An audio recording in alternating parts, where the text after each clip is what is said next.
Have you ever wondered how steam became a reliable source of energy for early engines? Why were steam engines eventually replaced by diesel engines? And what does the future hold for engine technology? Well, today we're taking you on a journey through time, from the 1st century AD all the way to today, to uncover the fascinating evolution of engines. We will glance through the ideas, inventions, and basic working principles of each engine.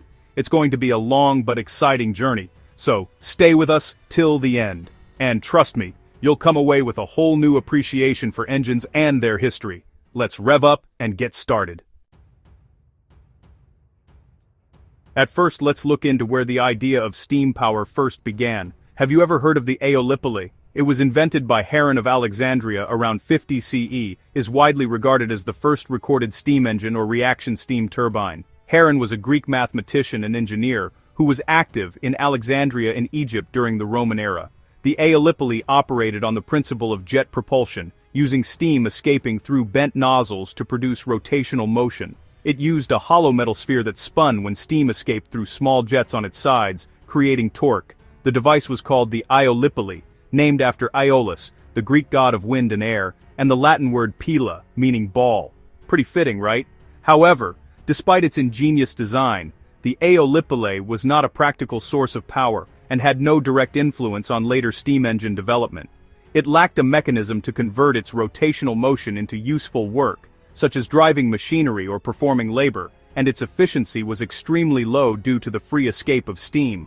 Consequently, it served primarily as a scientific curiosity and a demonstration of physical principles rather than a technological tool.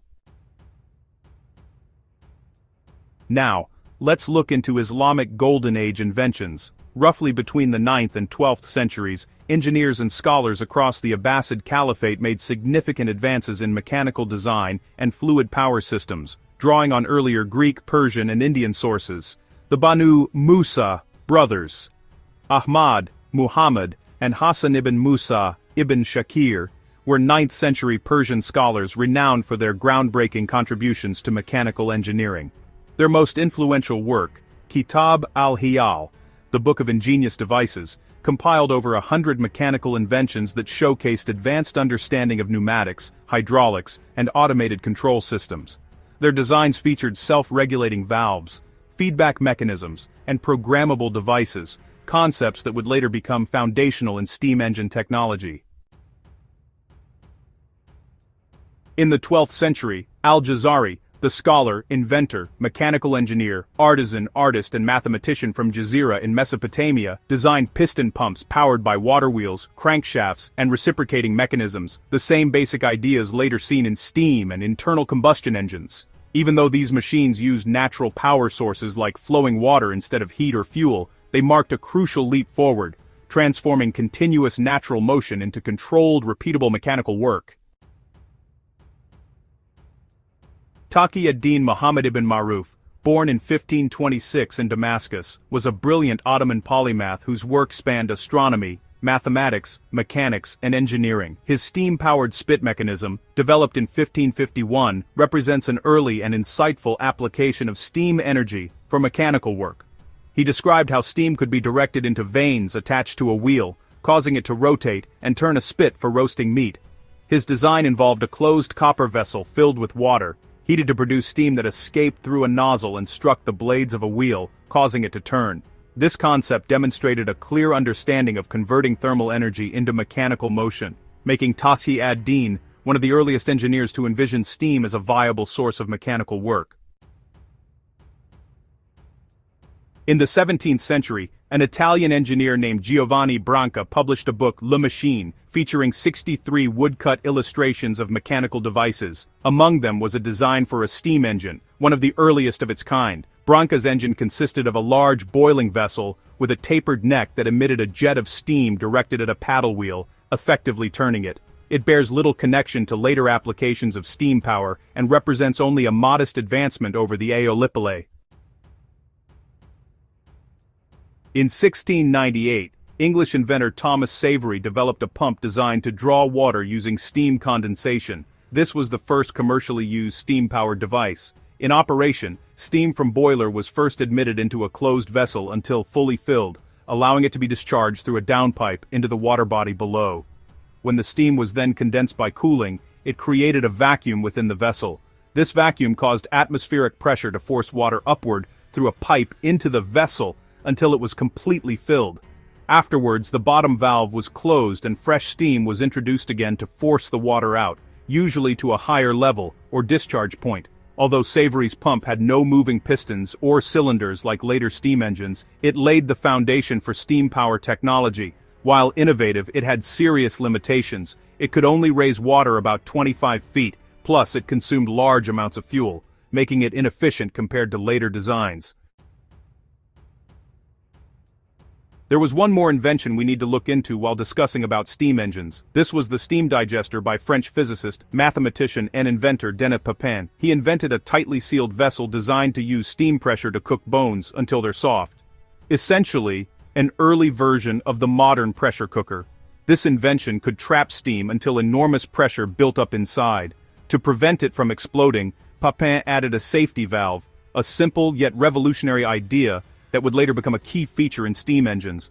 As Papin watched the valve rhythmically lift and fall under the force of the steam, inspiration struck. What if that motion could drive a piston inside a cylinder? He had stumbled upon the basic concept of the steam engine. Papin, however, never completed his design. A few decades later, Thomas Savery independently built the world's first steam engine. In 1712, Thomas Newcomen, an English inventor, created an atmospheric steam engine for the purpose of lifting water out of a tin mine. He combined the ideas of Thomas Savery with idea of steam digester by Papin. This engine used a large cylinder with a piston connected to a rocking beam. Steam entered the cylinder, and as the piston rose, it filled with steam at atmospheric pressure. Then, cold water was injected to condense the steam, creating a vacuum that allowed atmospheric pressure to push the piston down. This motion powered a mechanical pump that could lift water from depths over 300 feet, far beyond the reach of earlier designs like Savery's. The first Newcomen engine replaced the labor of 500 horses and quickly spread across Europe.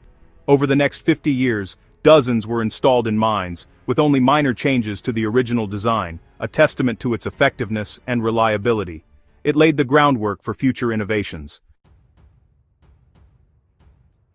However, Newcomen's atmospheric engine was inefficient. The Scottish inventor, engineer and chemist James Watt saw the flaw. In these engines, steam was condensed inside the same cylinder where it was generated. This meant that after each power stroke, the cylinder had to be cooled for condensation and then reheated again for the next cycle. Watt realized that this process wasted a tremendous amount of energy, as much of the steam's heat was lost during constant reheating and cooling. In 1765, he introduced a separate condensing cylinder. In his design, once the power cylinder was filled with steam, a valve opened to a secondary, water-cooled cylinder. The steam flowed into this condenser, where it rapidly cooled and condensed.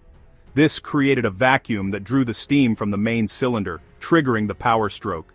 After the stroke, the valve closed, allowing the power cylinder to refill with steam as the piston returned to the top.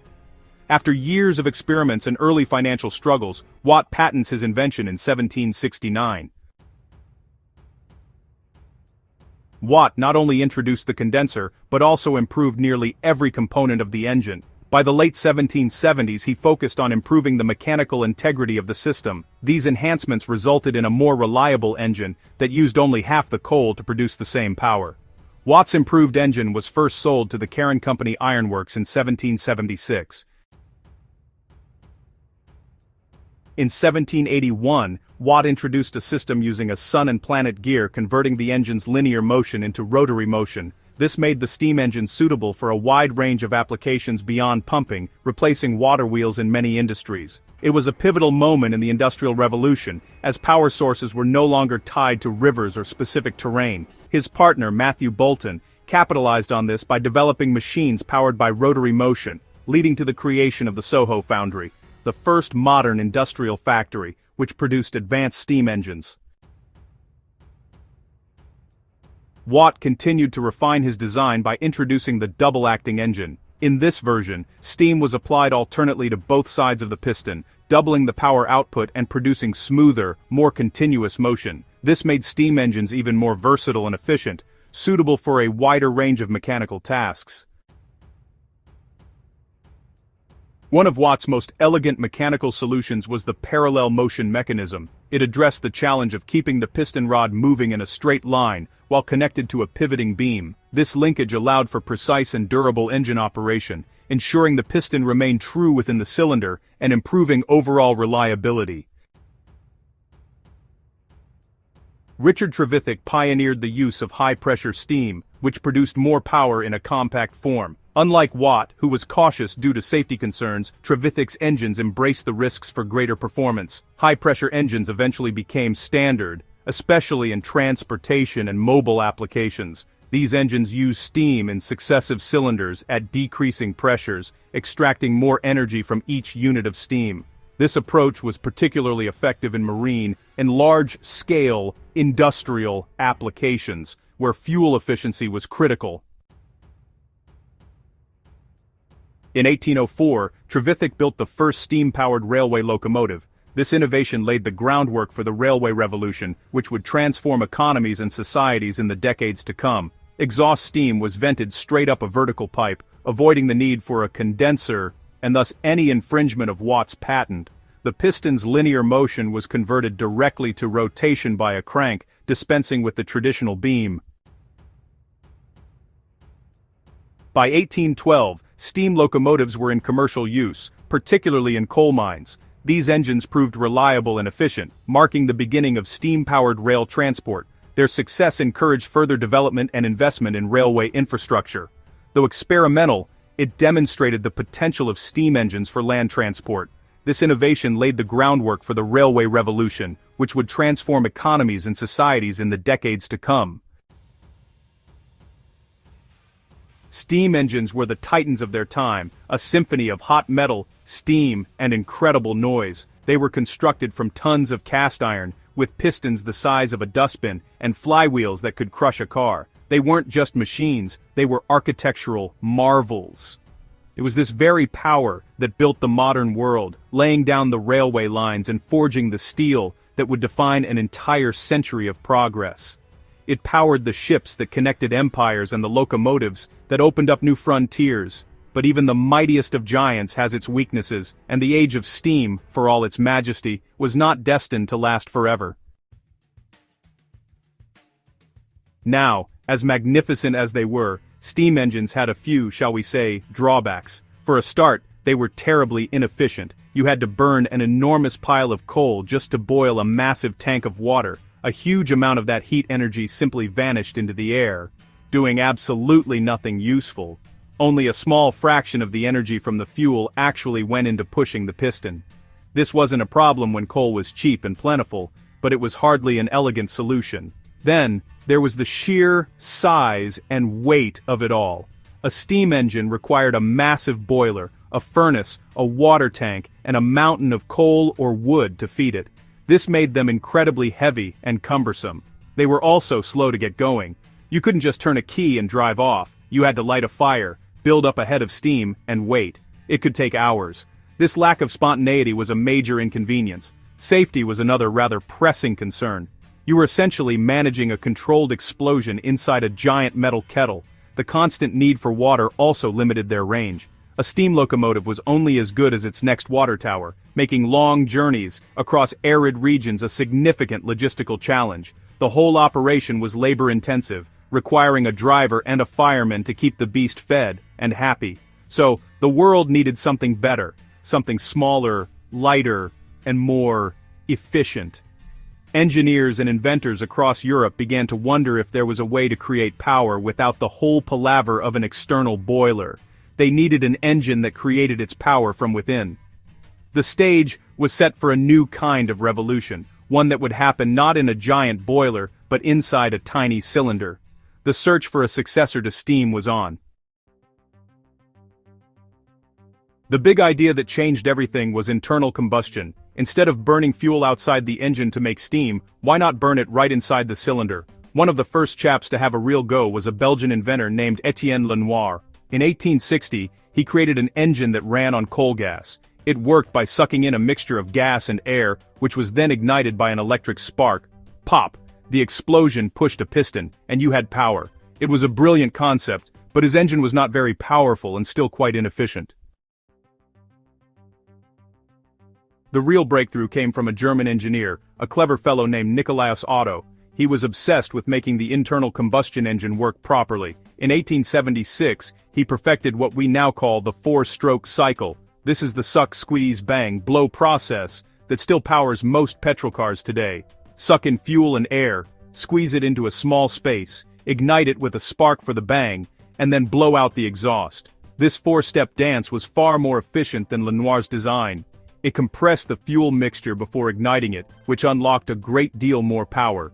Otto's silent Otto engine, as it was known, was a commercial success. It was still a big stationary thing, mind you, designed to run machinery in workshops. It wasn't powering vehicles just yet, but it proved that internal combustion was a viable, reliable source of power. It was quieter than a steam engine, more efficient, and could be started up relatively quickly.